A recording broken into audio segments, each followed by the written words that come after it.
started recording us. So we're recorded. We've got a couple of people jumping in.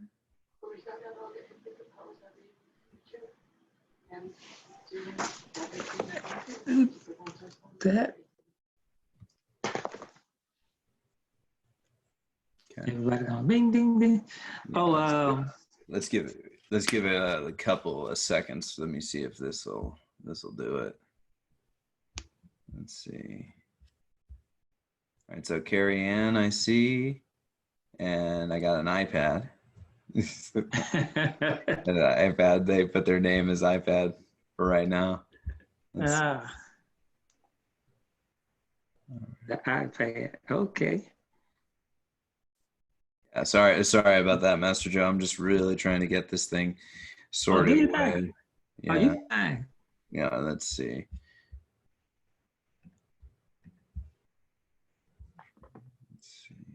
All right. It's not letting me do the live stream. That is so strange. Let me see if I can edit it to do it with Google. Let me see.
All right, let's see if this will help. Let's see. Oh, Beckham. Beckham is on. Very good. I like it. Welcome on, Beckham.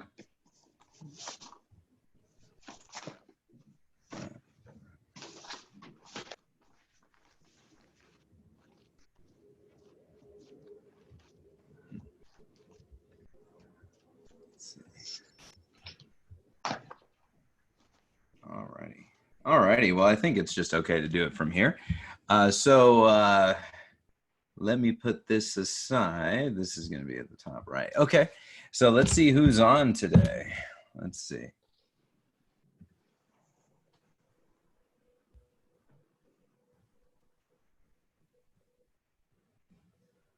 Probably got a bunch of them. Sifu, we are trying to pull up our video, but it doesn't give us an option on the options tabs. Huh. That's strange. So could you see me originally, Master Joe, when you first logged in? When I first logged in, I was able to see you, yes. Okay. I'm not sure but what you happened. just couldn't see me. Yeah, I couldn't see you. I had to make you a panelist to be able to see you. Let's see.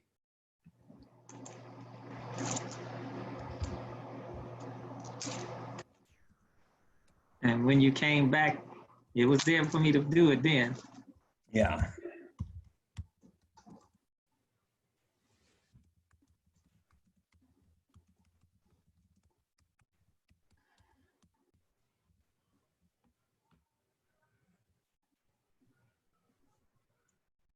Okay, and then I got another one. Howie's in. Howie, welcome. Good to see you.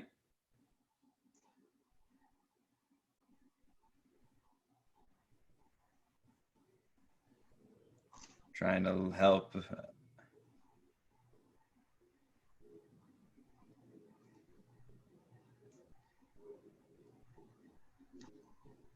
Alrighty. Well, I think it's, let's see, we got a couple of people jumping in and out. Let's see. So Okay.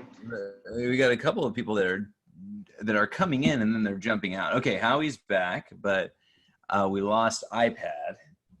Let's see. Unless they put their name up there. Yeah. We have. It was Beckham originally. Okay. But I think we can try starting right now. Let's give it like 2 or 3 more minutes and see what people will jump in. Okay. Yeah, but Howie, if you're there, you can always send us a message on the chat. I'm sure you're pretty familiar with these, so it'll be good to have you guys on since Howie was our first actual interview. Yeah, and then it's showing that I have 3 attendees, but it's only showing me 2 of them. Let's see. All right, there we go. Beckham's back in. Luis is in. Okay, so we got about 4 attendees so far, and then we have a couple of other ones that want to jump in too. So it should be good. Okay, but let's just start right now. Okay. And let's have some fun with this. So Master Joe, I know we talked a little bit earlier about kind of what we wanted to talk about tonight, and you told me a lot about how martial arts has really impacted your focus and has also allowed you to do many different things over the course of your life. And I really want to touch on those things primarily and how that shaped you as a leader and how that helped you to get through the good times and the tough times. So tell me, when did you get started in martial arts, and talk a little bit about yourself and what you did as your profession. Okay. I'm originally from Chicago. Joined the military in 1986.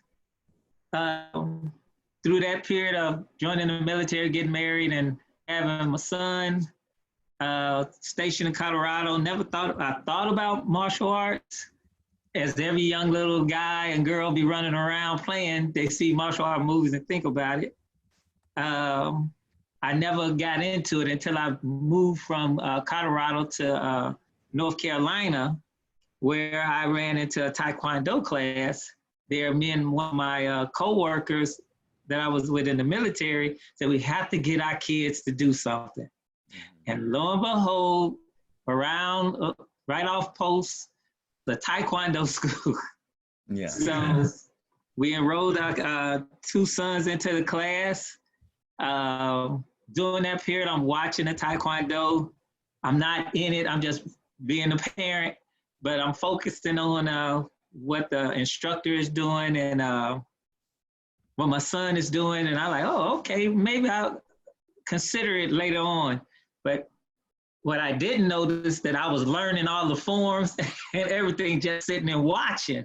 Mm-hmm. And so when I go home and my son had to practice, I was able to correct him. I was like, that's not right. And I never thought about doing the martial arts then. After 3 years, we left and it was time to move to a new duty station. And it was to Fort Belvoir, about 4 hours up the road. And I told my wife, I need to find him a school while y'all in Chicago vacationing while I get everything settled. I found the school, but the plan was not for me to do martial arts. But lo and behold, the instructor, who was a sergeant in the military, him and his wife somehow conned me into getting into the class, and that was in 1993. Wow, yeah. Next thing you know, I'm a white belt with a uniform on. And I'm like, what in the world am I doing? And by the time my wife and son had moved down to, and my newest son moved down to Fort Belvoir, I was a yellow belt. And I'm like, wow. So since 93 until now, I have been doing Taekwondo for 27 years in martial arts.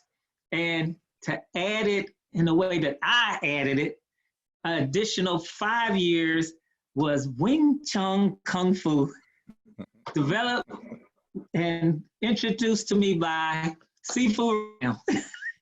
Okay, yeah, that was, we met at the movie theater. I think it was for, what was it for? What was the movie? the premiere of Star Wars. That's right. That's right. It was when The Force Awakens came out. We Yeah. ran into each other there, and then we taught. I did your first lesson myself. I remember it was Yes. just us. You came in because it was the Christmas break, and then from there, like, we got a wonderful friendship and mentorship from you, and it's been very wonderful. Oh yeah, I'm having a good time with martial arts. Going from being a young little white belt all the way up to a black belt, and learning the ins and out of being a student, from a student to an instructor, and then from instructor to a master. It's a great experience and challenge. It's done for me though, martial arts in a whole. I never thought it would have I know kids, it would have the teaching and molding them, understand discipline, respect, responsibility, but I never thought that it would have that same effect on me to apply it to my military and my college that I was in. Because basically, it makes you focus, because you know you have to learn forms, and you have to learn how to properly kick, properly block, properly move. In the military, you got to properly learn how to shoot, move, and communicate, lead. And I never thought that focus that I kept bearing down on in class would make me focus on my job that I do as hard as I did. And then also going through grad school, it didn't make me focus on that, because I didn't want to do grad school in the first place. Mm-hmm. And lo and behold, I was like, why am I studying so much? It was because the martial arts was making me focus. Like, you gotta focus, pay attention to what you're doing, learn this move, do this move, practice. So with my job, it made me do the same thing, practice on working, practice on my conditioning, because one thing martial arts does help you conditioning, it helped my physical fitness in the military, because you gotta do PT tests, and you gotta come into class, you gotta do push-ups, sit-ups, and all the little run around jump. And if you're in a good condition or working conditioning, it's not gonna be what you want it to be. Right.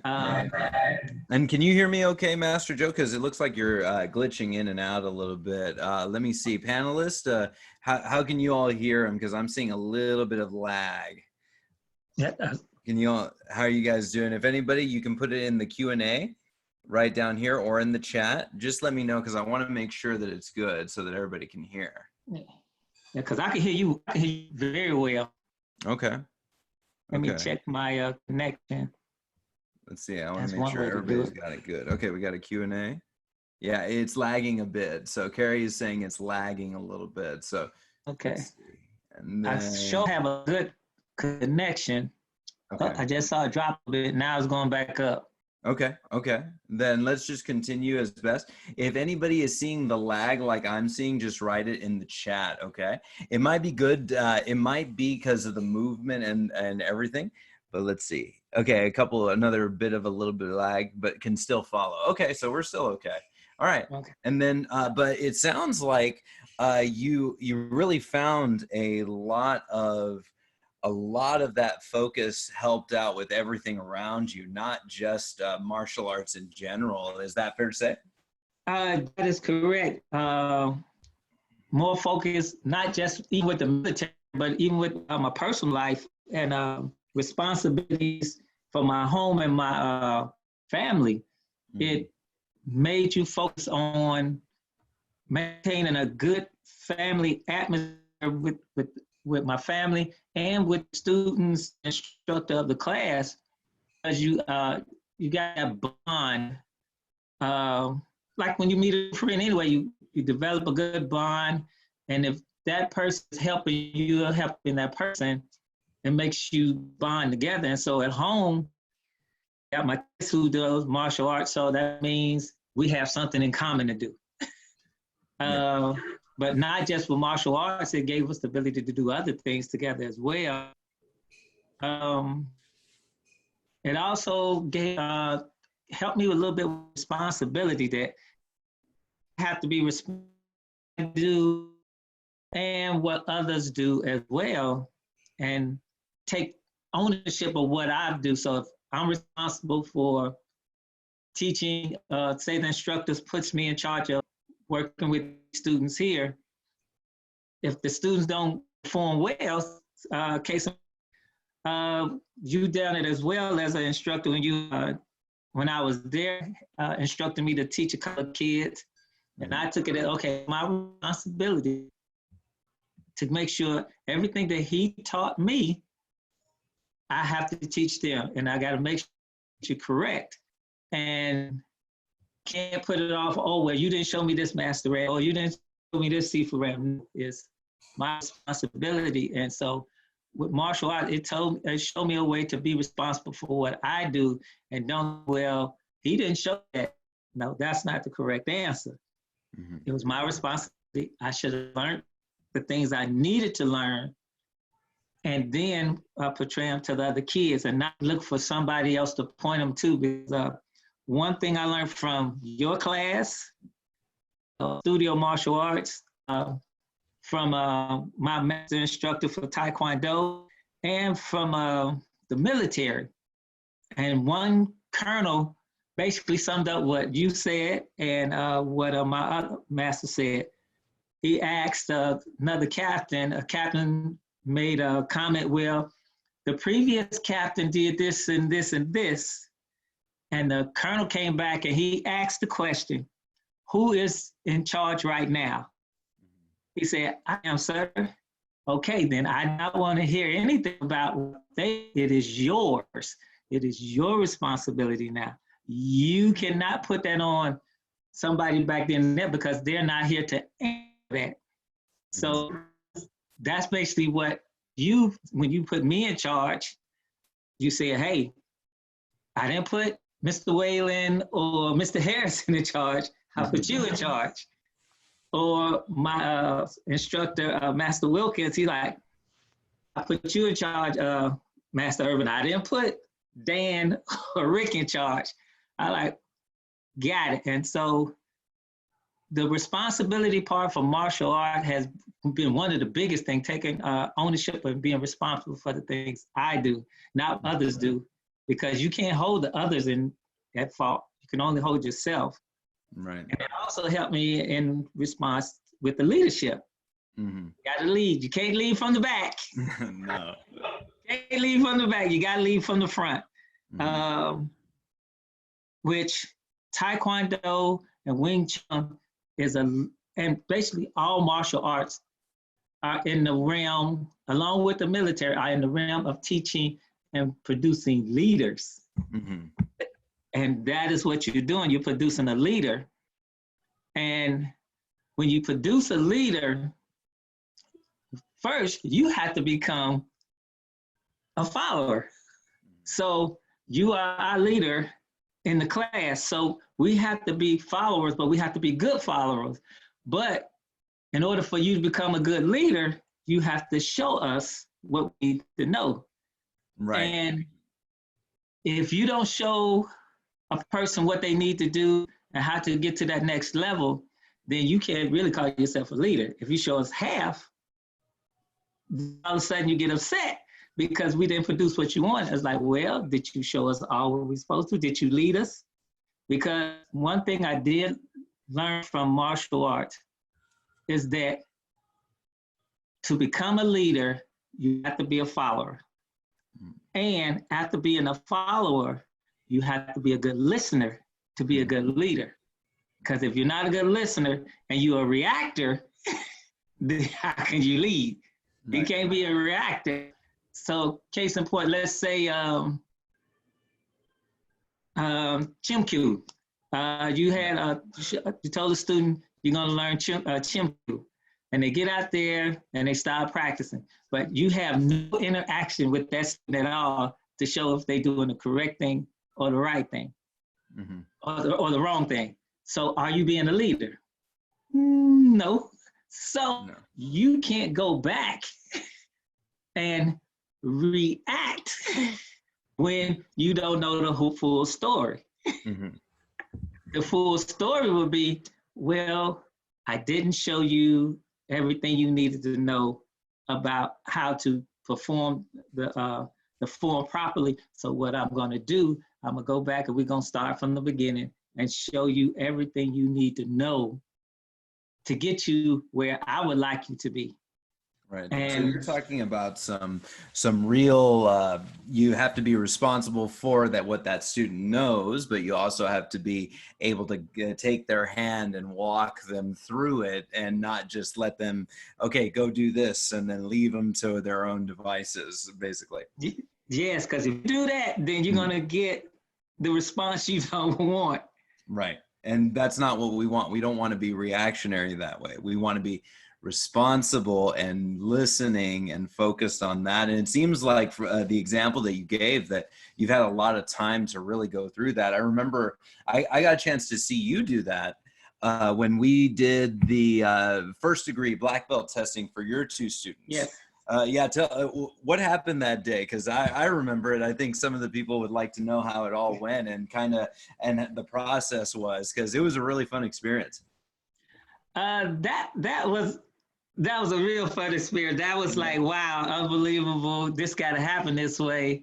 But it was due to a couple of students in a previous class that I was working with another instructor with, that his school happened to close, but didn't complete getting these young people to the level that they should be. So they asked me. So I started training them, getting them up to the level that they needed to be. And then I asked Sifu, I like, hey, can I borrow a bow staff? Hey, can I borrow a kicking pad? So I'm borrowing stuff to work in the garage to train these young people. Then I said, well, they're at the level where they need to be, but I don't have a place to test for black belt. So I came to class and I like, Sifu, I got a proposition with you. Would you allow me to bring two of my students up to test for black belt? And would you help me test these young people for black belt? At some point though, I was not 100% because I had just replaced with, I really need Sifu's help this time. Oh, wait, hang on. You lagged out. So can you repeat what you said happened to you at that time so that people can hear? Yeah. At that time, I wasn't 100%. I just had knee replacement. And I'm like, okay, how am I going to pull this off with Sifu to test these young people? The time came, I set a date for them to take the black belt test, me and Sifu, but all of a sudden, a thunderstorm tornado came into San Antonio area. Yeah, that's right. I forgot that weekend. I remember I felt like so I'm my wife calls me a prepper. I'm not a prepper. I just like to be ready. And I remember that weekend we were on the phone and I was like, oh, I need to go fill up the tub to make sure we don't lose water. I kind of went there. So that did happen that weekend. I forgot about that. Yes, and I was like, he called me and said, oh, I don't think we're going to be able to test this Saturday. I'm like, oh, he like, my best option, I could do it today. Yes. I like, today? I like, give me a little bit of time so I can call the students and see if it was possible. Mm-hmm. And sure enough, they said, let's go. We get to the studio. I'm nervous. I'm like, okay. I'm bringing them into a new area. They have no clue. Their first time meeting Sifu, they like, is he gonna really let us do this? I'm like, yes, he's gonna let us do this. He's a master instructor as well. It'll be okay. Yes. And they did great. I mean, they went really well. They had what was the testing like? What was the testing like from start to finish? Where did we start them off at? We started off at one. They had to introduce themselves, tell us something about Taekwondo as well, some of the rules, some of the terms they had to explain to us. We asked them questions on the test. Well, I don't have the test here with me because usually it'd be sitting right next to me. Yeah. After we did a knowledge-based test, then it was, we went into drills where they did some kicking drills, some foot movement, um, some self-defense moves because they had to go through self-defense. We had forgot a knife, so Sifu had a butter knife sitting in Oh the yeah. back. Yeah. Like, well, we used the butter knife. They went through some self-defense with knife attack, along with strangle moves that they had to break out of. Once we finished that, then we went into forms, and we traded back and forth. Sifu would give a form, I would give a form, they would perform the form. Mm-hmm. If they messed up, they'd do it the form over. Mm-hmm. And then one of them got, I think the young lady, she got to one, okay, this is your last chance. You got to get it right. Right. She went down to the wire. She went down to the wire until she got it correct. Mm-hmm. Also on self-defense, she had to do that. Once we finished that, then we went into the bow form where I was waiting to do this bow form because I want to surprise Sifu to see how he likes this bow attack. Right. Right. And he had no clue. Mm-hmm. They did their bow form, and then I was like, okay, now it's time to attack and defend. And they went up and down the floor attacking. I was like, oh, this is great. After the attacking was over with, we went into sparring. Yeah, yeah, and they win. I mean, they were there. I remember by the end of it, they were exhausted. They pushed themselves and were so focused on making sure that they did their techniques and defended themselves. It was a pretty amazing show, but they were exhausted. Yeah. I think we were there for what, 2 hours, 2.5 hours. Yeah, we were there for a while. Matter of fact, three and a half hours we were there. We was there for a long time. After the sparring, they had to do breaking. That's when it was like, Sifu would hold, I would hold, and it's like, okay, the young lady was struggling with one particular kick. I don't know how many times we held that board. And then still, we finally got her to break it. He went to the back, he held my shoulders, and I hit the board up with my bad knee and all, and she finally broke. They were spent. I know while they was sparring, like you said, she was about to pass out. Yeah, yeah, they were really going, man. They were really going. Go on. Go ahead. Oh, I was going to say, but it really showed how focused they were in that, and it was tough, and they had to have that focus, and they had to want it. It wasn't something that they could have just walked through. Oh no, they everything. They might have missed a couple of things there. They still try to maintain their focus and the direction that me and Sue was giving them. They did a very good job of doing that, maintaining their focus, not going off to the side and just saying, giving up. They got up and kept pushing through the whole time that me and Sue was giving them instructions to complete the black belt test. Finally, when they were done, we sent them out uniforms. They came back in black belt uniforms with black collar and white clothes. Then we first degree black belt, and then I got a chance to give Sifu and everyone else in the class the certificates and for his assistant, but mainly I had a surprise for him. I had got him another belt.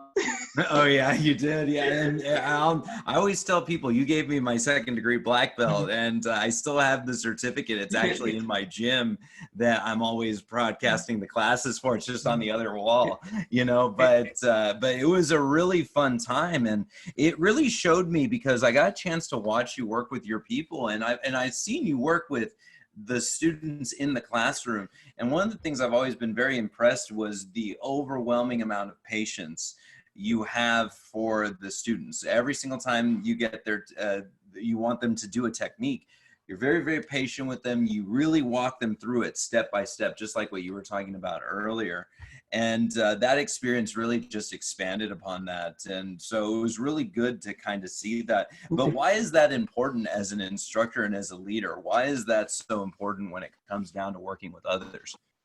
The patience, that the reason I maintain my, try to keep my patience, because I see it's so easy to turn a person off. Because if you, okay, I want you to do a side kick. Okay, that's not right. And all of a sudden you're getting impatient with them, then you come from them. That tends to make students, well, I don't want to do it anymore. Mm-hmm. But if you take the time and the patience, show them and guide them all the way through the steps, they have a tendency to like, I like that move. I want to do that move again. And I want to do it better each time, influencing their own self inside to like they self to do it. So I say patience so they can, hey, I like this. Oh, I like the way Seafood do this. Oh, I like the way Master Joe do it. And it makes them, instead of, okay, I'm in class for 2 months, I quit. Right. Versus, yeah, it's very easy to discourage in that way. And, is it fair to say that you have to have that genuine interest in them and as people and try to help them and give them the tools to do that? Isn't that fair to say? It has to be genuine. It can't be a fake, because the people can sense when they're being led astray. Yeah. It's got to be a genuine 100% at all times. I care and I want to show this person what I know, so they can in turn have the same feeling to show it to somebody else. Because that's how everyone learns. If I show you something with genuine generosity, everything, all I got, you would take it and you would hold on to it more. Then you would say, okay, I want to show somebody else the same courtesy and same knowledge, same patience, and what's the word I'm looking for? Guidance that they're giving to somebody else. So that is a fact that, yes, you got to be genuine with it. And because what I have learned through the genuine and the patience, every person wants to be led. They do. And if you don't, they're going to know something else. Because that's even, especially in martial arts, if you don't get up there and lead that student the proper way, you're going to lose all self-interest and say, I want to go to this school here, or I want to go play football, or I want to go do ballet, or I want to go play music. I don't want to do the taekwondo because he or she, the instructor, they're not giving me the attention to lead me the right way. Because even when you're a baby, being born, parent, you are a leader. Right. You leading the child to be upstanding with growth and become a high school graduate, a college graduate, running a successful business. Every parent wants a good thing from the child. And so that's why they want a good leader, has good patience and everything that's going to show them. Now, still got to show that that child the leadership route, meaning you have authoritarian, participative, and delegative. That's your leadership traits. But you show a child authoritarian all the time, because that's just straight yelling. All the time. You get your way, nobody else's way. Then you got the delegative, where you delegate other people assist. I see you say you're lagging. I'm trying to slow down. Yeah, it looks like a little bit. It looks like a little bit, but that's okay. That's okay. I think it's coming back. I have a little icon that kind of shows when you start to lag. It turns red on my bottom left, but mine's the same for you as well. It'll show me where when you start to lag. Oh, okay. Am I starting to lag too? Yeah. Okay. Not now. You're good now. Okay. Okay. But you but were you saying got, the different styles. You were talking about authoritarian over delegation and what that leads to. Why don't you just finish your thought on that? yeah, because the delegate, you're giving somebody else the power. And you got the participative where you jumping in and you're doing it. But as a leader, you can't just use one style. You have to combine all three. At some point, yourself as a master instructor, you do your authoritarian. You say, all right, everybody, eyes, pay attention. That's when you use your authoritarian. Then you use your delegative when you use Mr. Malali God, Mr. Erson, Mr. Whalen. You delegate power to them, but you still are the leader. You showing that, hey, I have other people that what I've taught them and they can show you. But then you have the participator. All of a sudden you out on the floors, or you standing right up there in front. And you're doing the kicks, the punches, the blocks. So as a leader, you got to be able to do all three. If you just stick yourself to one leadership style, you're going to lose out, because if you only delegative, that's when people are going to say, well, does the master really know anything? Does Sifu know anything? He always delegating it to somebody else. We never see him do it. That's when you start losing students also. And then that's when they don't want to listen to you. All of a sudden, they're over there talking to Mr. Whalen, Mr. Malali God, myself, or one of the ladies instructors, and you be like, why are they talking to them and not talking to me?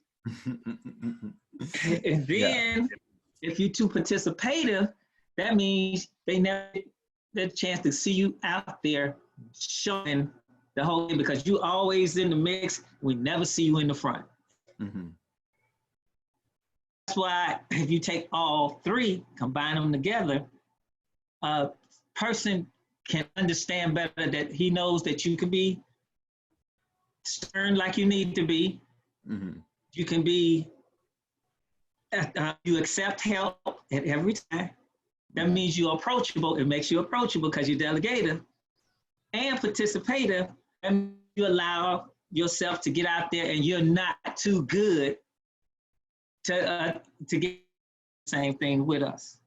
Yeah, and so it is a balancing act, and I've found that quite a bit with everything, and it's it's a mixture of really wanting to make sure that as a leader, the people that you're leading are doing well. As a leader, that you're doing the best you can to sincerely get them to that next level that they need to be step by step. And I found that goals are a very important part of that, in my opinion. What's your thoughts on that? That is, I had to teach my niece about goals, because she had wrong impressions of goals. In my view, this is no written in stone anything about goals. Now, Joe Irvin goals. We're losing you a little bit, Master Joe. Hang on, let me see. Let me try to see if there's. There you go. Okay. Sorry about that. We were lagging a bit. Go for it. Okay. I look at goals. This is just my way. Somebody might think but this is how I think about goals. Okay, when you were, and I'm addressing you, just a quick answer. When you were 5, I'm a 5. What were you doing when you were 5? 5 to 17. Oh gosh, you really want to know the answer to that? I was causing trouble. I was a little bit of a fighter, and I started a lot of fights, but that wasn't the best thing. But also during that period, every time you go to sleep, you do what? You dream. Yes, I was a dreamer, big time. And so you had dreams. I dreamed I want to do this. I dream I want to be all this. So from, I would say age 5 to 17, and this is how I explained it to my niece, and it worked out really well. I said from 5 to 17, you were a dreamer. You did not have goals. You were straight dreams. But when you turn 18, you no longer get the opportunity to dream. Because now you are goals. All those things. I want to be attendant. I want to be football coach. I want to be in charge of IBM. I want to be in charge of the president. When you turn 18, that is not a dream. That is a goal that you're trying to pursue now, because you can't dream about it. It's a goal that you set. So, sure, come in tomorrow as a white belt. What are you trying to do? You trying to set a goal to get to black belt. That is a goal now. That is no longer a dream. It's your goal. Now, the other thing with goals, only one person, period, can stop your goals. Only one person. And people, because even my niece she made a comment to my brother-in-law, said, "Oh, you stopped my goals, or you stopped my dreams." And I like, he didn't. No one can stop your goals but yourself. If you allow a person's opinion to stop you from doing something, then they didn't do it. You allow yourself to think about it. Well, I'm going to stop that. They didn't stop it. You did, because you let their opinion guide your thought process. That's right. That's right. And that's exactly the kind of mindset you need to have when you're getting your black belt, because you really, I always say this to everybody. I say there's either two answers for a black belt. There's yes, and then there's no. I'm going to get my black belt, or I'm not going to get my black belt. There's no maybe. Maybe means no by default. And that's the kind of mindset you need to have with getting long-term goals, with getting things that you really, really want. So it sounds like you and I are on the same page with that. Yeah, but I also had to tell you in regards to goals, even though you set your goal at a black belt and say you get to that goal, it still can be taken away from you. Because you might can reach the goal of black belt, but anything in life can change perspective to expound on that goal of the black belt. You reached it. Now you got to go beyond. Something can stop you from doing it. Because case in point, in myself, my goal was to be in the military wise, sergeant major for 2-star general. That was my goal. I got the sergeant major. However, the military changed the timeline and stay in the military. So I had to retire, which stopped working with a 2-star general, but made the list to work on it. But it made me have to, okay, that goal is finished.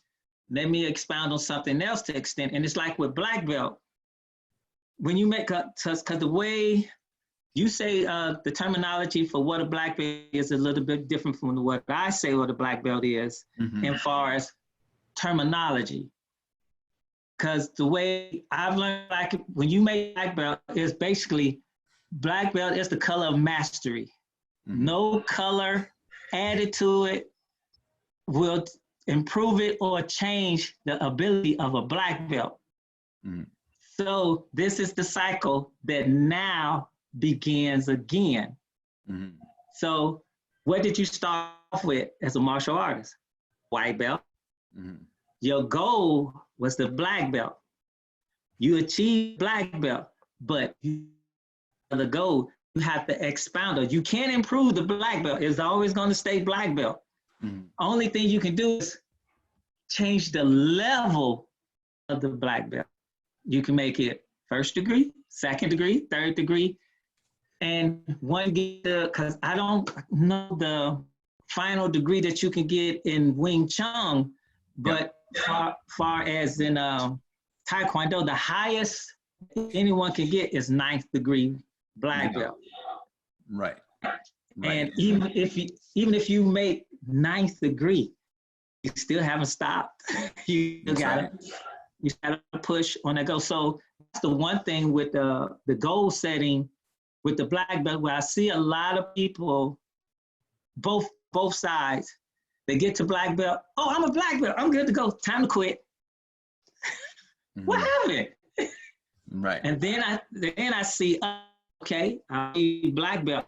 But you and I both know there is more knowledge on the other side of the black belt, because when we say now the cycle begins again, we basically saying, okay, now you're a white belt again, but you're wearing a black belt. Right. Right. Because now you have to learn everything there is to be, number one, first, just a black belt, a student of a black belt. Mm-hmm. When you make second degree, advanced student and black belt. Mm-hmm. When you reach third degree, you lose the title of student to assistant instructor. Right. Because now you become an assistant instructor. And you and I both know once you reach fourth, you ain't no assistant or nothing. You are a master. Right. So, right. So in Taekwondo, you're a master. You seafood, and what is it? I don't know if you get senior added to seafood when you fifth degree, but once you become second, you become a grand seafood. It's funny how it works because you know, the Koreans and the Chinese have such a different culture. The title of sifu is always the way that it is. It's always the same. Like if it's your school and they're your students, you are sifu to them. And what happens is when your students have students, then you are Sigong to your students' students. And then it does it in that way. You know what I mean? Oh. So I adopted the instructor and everything. But originally what they did was classically in Wing Chun, you were a practitioner when you were the fifth, and that technically means master level. And then my Sifu changed that to fourth, and so I've been following my Sifu's kind of guidelines with that. But that's kind of how it is. But in terms of the titles are more familial, not ranking, which is really Right. kind of funny how that works. But from what I'm hearing, it's really, and this is what we reflect when we say black belt and beyond, because it doesn't just end at black belt. Whenever you set your goal to black belt, you set it for black belt and beyond, not just for black belt. Yes, and that's the same. It's just different words. The way we say now the cycle begins again means you start over and going beyond with more knowledge that you're trying to learn, and then to give that same knowledge to younger black belts. Because in your case, if you were come to master school, are you just a black belt? You are a master. He would say, okay, it's master seafood ram. Put the seafood in it. He'll call you a master. He's a master seafood ram. Let's come to our school.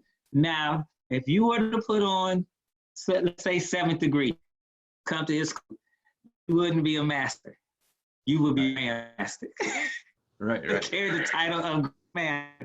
You are one of the senior person who's very skilled in their abilities, and everybody else, they would pay homage to you. Say like if my master was a 6th degree and you came in as a 7th, and it will look like that. You are the seniorest martial artist in the room.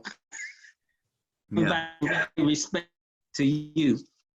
Well, because and I think you're right. Hang on, I'm seeing a little bit of lag here, and it looks like Howie had pointed this out right here, and he said, "Excellent point, Master Joe, about being a black belt and about the different levels." He was talking about how you all frame it in that way, and I think that that's wonderful.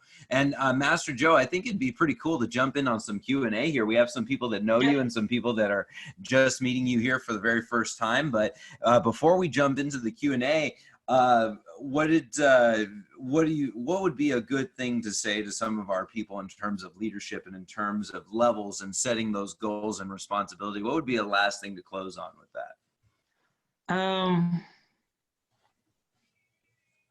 As a leader, I would say, don't be afraid to be wrong, because you're gonna make mistakes. And the way I view that you're gonna make mistakes is, if you not learn from that mistake, then you're wrong.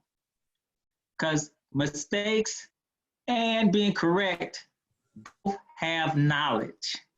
Yes. Both of them have knowledge. Yes, you might be on the right, good, being doing good stuff. That's good. You did something great. You did something wrong. But what you've done wrong has something in that ability to teach you. You have to learn from both being wrong and being correct. If you don't learn from being wrong, then that was a mistake. It was a big mistake. You did not learn from. If you did something wrong, your first thought should be, I won't do that mistake again. That was a learning point. You just learned something. Or, okay, I did a roundhouse kick, but I should have did a side kick. You learned, okay, what's the correct way? And then you can say, okay, I did the side kick, which was wrong. You admitted you was wrong, but then you say, but here is the correct way. You just learned from a mistake.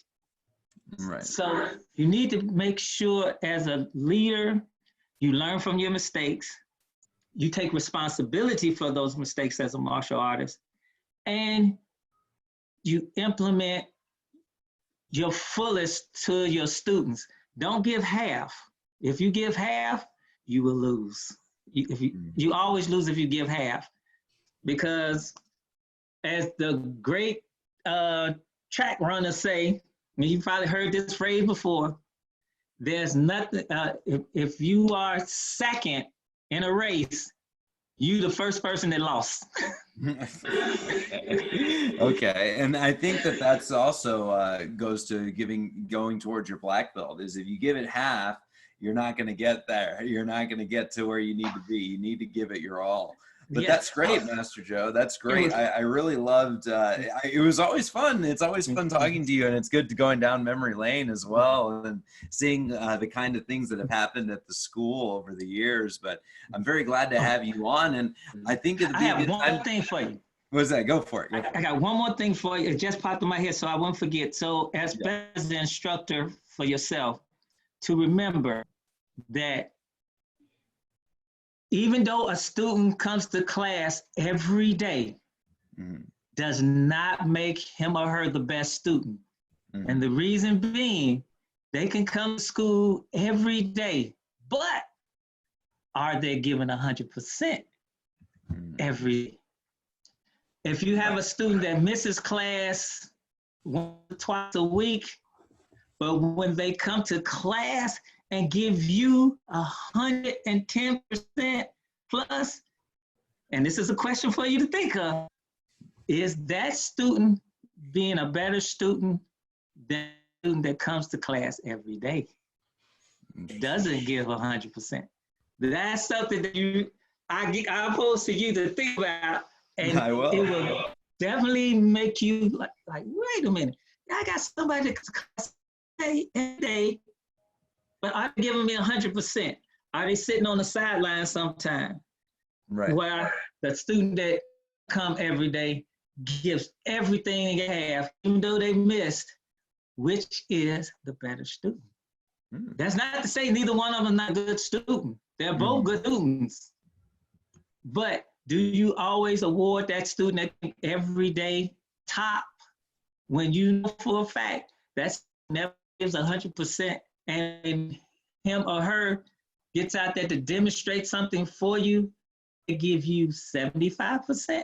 Whereas that student that don't come all the time and you ask him or her to demonstrate something, they give you the solid 100% what you wanted.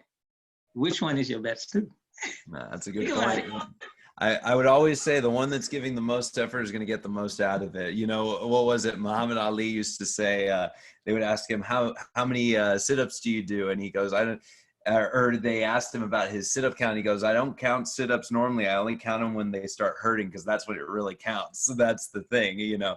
It really counts when you give it your full potential. And so that was what it basically boiled down to. But let's see. Let's thank you for that, Master Joe. Does anybody have a question for Master Joe about his experience in martial arts and focus and goal setting and responsibility? We've got a lot of topics we can ask him about. So if anybody wants to type in something, feel free, and I'll jump right in to give him your question. Let's see. Okay. I do my best. You do great, man. You do great. It's been a very wonderful time.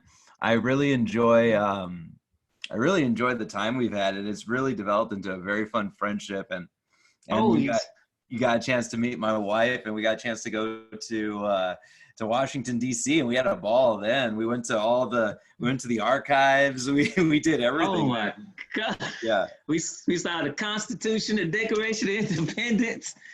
It was great.